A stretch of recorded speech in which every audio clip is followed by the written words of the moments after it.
When Xiao Yan led the allied forces of the Tianfu Alliance, the Gu clan, and the ancient Void Dragon tribe into the cave mansion of Tuoshe Ancient God, they all had a single clear purpose: to stop Hun Tiandi from obtaining the only embryonic Imperial Pill and breaking through to the realm of Dodi. Inside the cave, the most eye-catching things were that pill and the vast plaza of heavenly flames. At the time, everyone believed the embryonic Imperial Pill was the ultimate treasure. So when Hun Tiandi seized the pill and fled, he left Xiao Yan and the others standing in an empty cave mansion, plunged into despair. Hun Tiandi held the key to ascension in his hands, while their side appeared to have gained nothing at all. Just as everyone's spirits sank and they began to think the entire effort had been for nothing, the old Dragon Emperor Zhukun, who had been imprisoned for tens of thousands of years, suddenly spoke. "If he can become a Dodi," he said, "then we can create one of our own." The moment those words fell, the air seemed to freeze. Even Guyuan could not help widening his eyes in shock as he stared at Zhukun and asked, "Are you joking?" Zhukun only gave a bitter smile. "Do I look like I have the leisure to joke with you? If heaven favors us, then our side may truly produce a Dodi." Then he slowly raised his head and looked toward the enormous heavenly flame plaza he had brought out from the cave mansion. After a brief silence, he said, "In truth, the embryonic Imperial Pill is not the most precious thing in this cave." Xiao Yan's eyes narrowed thoughtfully. He pointed at the heavenly flame plaza floating in the air and asked, "Senior Zhukun, do you mean this?" Zhukun shot him a look. "What else? Did you think I went to all that trouble hauling this thing out for amusement?" With a sweep of his sleeve, he led everyone onto the plaza. Looking up at the solemn ancient stone statue standing there, he asked, "Do any of you know the origin and identity of Tuoshe Ancient God?" Crowd exchanged glances and shook their heads. As far as anyone knew, Tuoshe Ancient God was an enigma. No one knew where he had come from. In that distant age when countless heroes rose and fell, many top experts had tried to break into the Dodi realm, yet not one of them succeeded. And then, at that very moment, the once obscure Tuoshe Ancient God had suddenly appeared out of nowhere. Guyuan fell into thought, recalling ancient records of the Gu clan. It is said that when Tuoshe Ancient God advanced to Dodi, an endless sea of fire descended from the heavens and covered nearly half the Dochi continent. But after that, he vanished without a trace. By all logic, after becoming a Dodi, his bloodline should have awakened instantly in his descendants. The first generation to inherit the bloodline should have gained the greatest benefit. If a new ancient clan had risen from his line, it would have shaken the entire continent. Yet none of that ever happened. On the Dochi continent, bloodline inheritance was everything, especially for supreme experts. And yet Tuoshe Ancient God had always stood alone.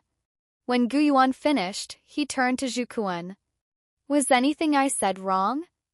Zhukun stared at the giant stone statue and answered softly, "Broadly speaking, no. There are 23 heavenly flames on the heavenly flame ranking. But do you know what the number 1 heavenly flame is called?"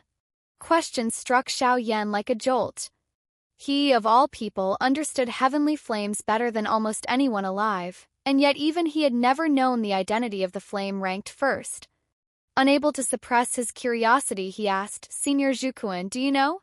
A strange smile appeared on Zhukun's face. "There is no fixed number 1 heavenly flame in this world. All things born in heaven and earth possess spirit, and heavenly flames are no different. As I understand it, there once was a flame born between heaven and earth. It took 1,000 years to take shape and 10,000 years to awaken true intelligence. After an immeasurably long time of cultivation, it underwent a certain mutation. Everyone knew that heavenly flames normally did not leave the places where they were born. But this flame was different. Through developing consciousness, it wandered through the underground magma world, living by devouring other flames. And the flames it consumed were all famous entries on the heavenly flame ranking. 21 ranked heavenly flames had once served as its prey. Through spending countless ages swallowing 20 different heavenly flames, even overlords such as Nihility Devouring Flame and Purifying Demonic Lotus Flame could only bow before it. Hearing this, Xiao Yan drew in a sharp breath. Zhukun continued, in other words, the so-called number one heavenly flame has no fixed identity. Any flame that emerges victorious from that cruel war of devouring may be called the first. But the devouring of heavenly flames can easily lead to violent conflict between them, causing mutual destruction. Only a flame that successfully devours the other 21 and survives has the right to be called the first heavenly flame. Crowd could not help but sigh in amazement. It was the first time they had learned that the so-called strongest heavenly flame was not a single specific flame, but the supreme existence born from the fusion of 22 heavenly flames. Through accomplishing this, that flame gave itself the name Diyan. Then, after another 1,000 years of cultivation, it finally broke through its limits. This point, Zhukun's expression turned complicated. After it broke through and emerged into the world, it was given another title by the people of the continent.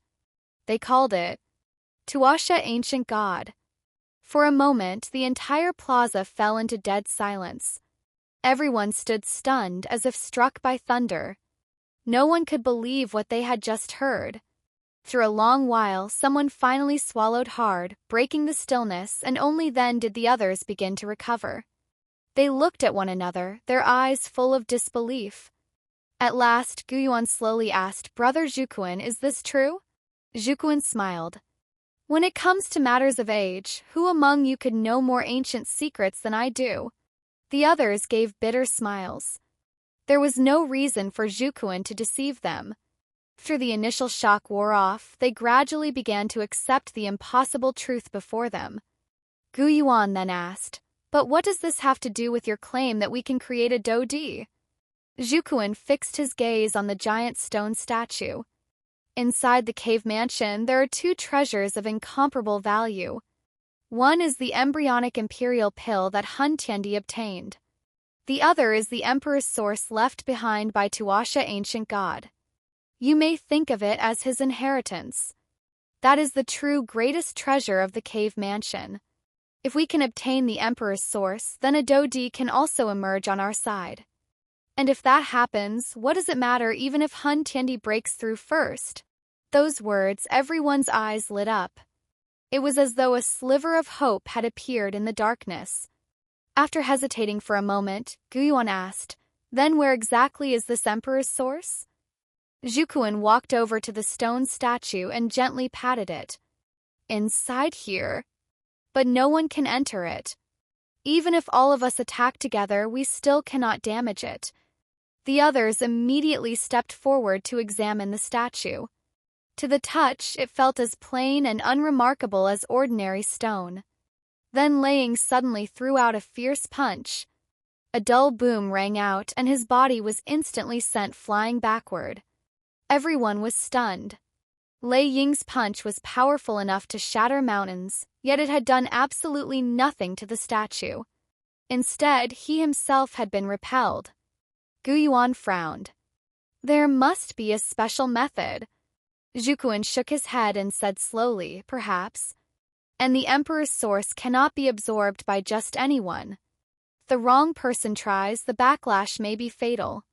But Tuoshe Ancient God was originally a heavenly flame. His rejection of those close to heavenly flames should be much weaker." The moment he said this, everyone froze, and then, almost instinctively, all eyes turned toward Xiao Yan. Among everyone present, no one was more familiar with heavenly flames or closer to them than Xiao Yan. Xiao Yan was taken aback as well. Then he gave a helpless smile. "I think we should first figure out how to get the Emperor's source out of the statue." The others laughed softly, but their brows soon furrowed again as they began thinking of possible methods. About half an hour passed, yet no one came up with anything useful.